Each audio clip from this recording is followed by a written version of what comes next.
हे बिल मंजूर झालं तर पॉलिटिकल पार्टीज संपल्या आणि या संदर्भातल्या असणाऱ्या अनेक राज्यांच्या पार्टीजने ही चिंता व्यक्त केलेली आहे।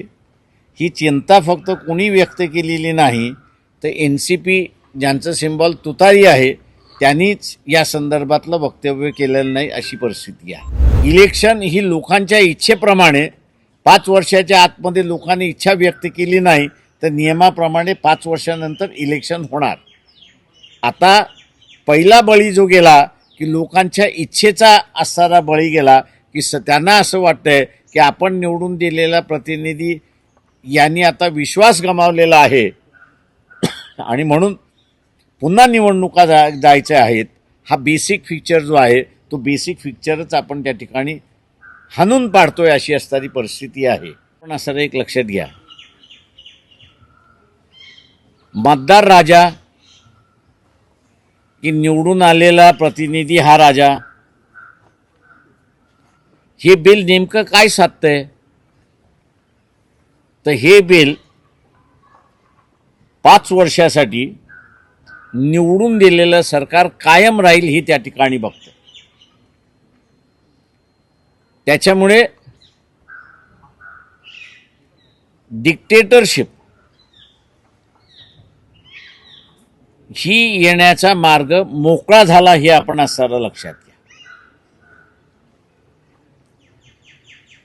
या बिलामुळे काल जे वक्तव्य मी ऐकलेलं आहे की आम्ही कुठलंही स्ट्रक्चर त्या ठिकाणी डिस्ट्रॉय करत नाही। दुर्दैवाने बेसिक स्ट्रक्चर पार्लमेंटरी डेमोक्रेसीचं जे आहे तेच तुम्ही मोडताय। पार्लमेंटरी डेमोक्रेसीमध्ये लोकांना जेव्हा पाहिजे तेव्हा इलेक्शन ही लोकांच्या इच्छेप्रमाणे 5 वर्षाच्या आतमध्ये लोकांनी इच्छा व्यक्त केली नाही तर नियमाप्रमाणे 5 वर्षानंतर इलेक्शन होणार। आता पहिला बळी जो गेला की लोकांच्या इच्छेचा असणारा बळी गेला की त्यांना असं वाटतंय की आपण निवडून दिलेला प्रतिनिधी यांनी आता विश्वास गमावलेला आहे आणि म्हणून पुन्हा निवडणुका जायच्या आहेत। हा बेसिक फीचर जो आहे तो बेसिक फीचरच आपण त्या ठिकाणी हाणून पाडतोय अशी असणारी परिस्थिती आहे। आणि म्हणून हे जसं आहे तशाच रीतीने आपल्याकडे असणारं राज्याचा स्वतःचा स्वायत्तेचा अधिकाराचा क्षेत्र आहे आणि केंद्राचं स्वतःचं स्वायत्तेचं राज्याचं अधिकार आहे। आता या अधिकारामध्ये राज्यांना त्यांच्या राज्यामध्ये पार्लमेंट आणि लोकसभेच्या इलेक्शन कशा घ्याव्यात जर पार्लमेंटने कायदा केला नसेल तर त्यांना रेग्युलेट करता येतं अशी असणारी परिस्थिती आहे। म्हणजे राज्यांची जी स्वायत्ता आहे ती स्वायत्ता ह्या ठिकाणी संपते हे आपण असणारं लक्षात घ्या। तुम्ही आता शरद पवारांच्या राष्ट्रवादीचा उल्लेख केला। शरद पवारांना काही दिवसांपूर्वी अमित शहा भेटायला आले होते त्यांच्या वाढदिवसानिमित्त। आज शरद पवार मोदींना भेटायला गेलेत। तुम्हाला काय वाटतं की बिलापुरतंच मर्यादित राहील की पुन्हा, कारण की जी चर्चा सुरू आहे की NDA मध्ये सुद्धा यांचा सहभाग असण्याची शक्यता आहे? ते मी देशाच्या पुढच्या राजकारणाच्या संदर्भातला असताना मगाशी बोलत होतो। हे बिल मंजूर झालं तर पॉलिटिकल पार्टीज संपल्या आणि या संदर्भातल्या असणाऱ्या अनेक राज्यांच्या पार्टीजने ही चिंता व्यक्त केलेली आहे। ही चिंता फक्त कोणी व्यक्त केलेली नाही तर NCP ज्यांचं सिंबॉल तुतारी आहे त्यांनीच या संदर्भातलं वक्तव्य केलेलं नाही अशी परिस्थिती आहे। उलट सुप्रिया सुळे यांचं असणारं वक्तव्य जर खरं मानलं सभागृहातलं तर त्यांनी स्वागत केलं, फक्त JPC मध्ये जावं एवढंच म्हटलेलं आहे। त्यांच्या भूमिकेविषयी थोडं अजूनही साशंकता आहे। फ्युचर पॉलिटिक्स कसं, म्हणजे फ्युचर ह्या देशाची रचना कशी राहील हे बिल जर आलं तर मी जसं म्हणालो डिक्टेटरशिपकडे आहे। हे बिल थांबवले गेलं तर आजचे राजकीय पक्ष आणि डेमोक्रेसी ही शाबूत राहते अशी परिस्थिती आहे. तर तुम्ही निवडणूक आयुक्तांना पत्र दिलं होतं राज्याच्या ईव्हीएमच्या संदर्भात, काही माहिती मागवली होती. माहिती आली आहे का, काही उत्तर दिले, आणि तुमचं त्या संदर्भातलं लढाचं ते आम्ही आत्ता असणारं जे आहे ते जे चीफ इलेक्टोरल ऑफिसर आहेत महाराष्ट्राचे, म्हणजे इलेक्शन कमिशनचे जे प्रतिनिधी आहेत, त्यांना असणारं आम्ही एक पत्र लिहिलं होतं. त्याचं अजून उत्तर आलेलं नाही.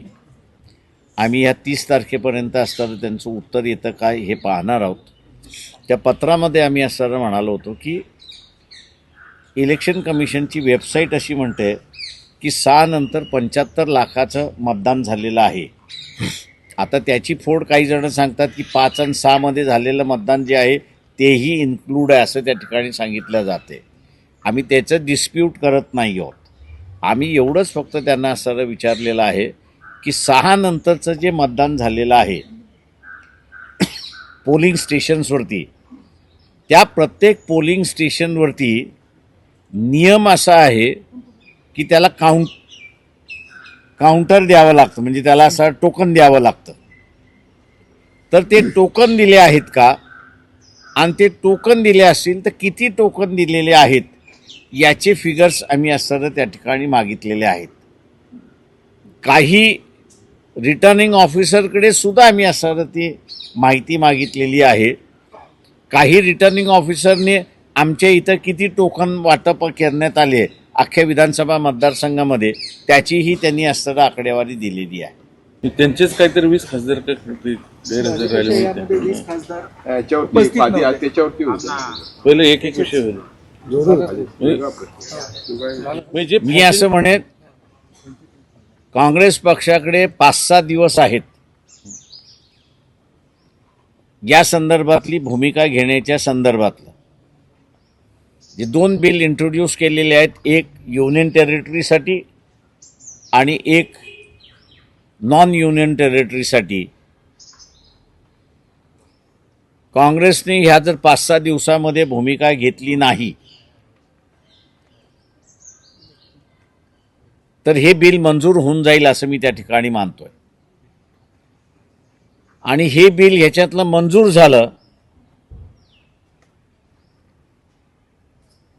तर पॉलिटिकल पार्टीज संपल्या म्हणून आपण असणारं समजा. हे जसं बिल आहे तसं दुसरं एक बिल आहे त्याच्यामध्ये, ते म्हणजे वक्फ बोर्डाचं असणारं बिल असं मी त्या ठिकाणी मानतोय.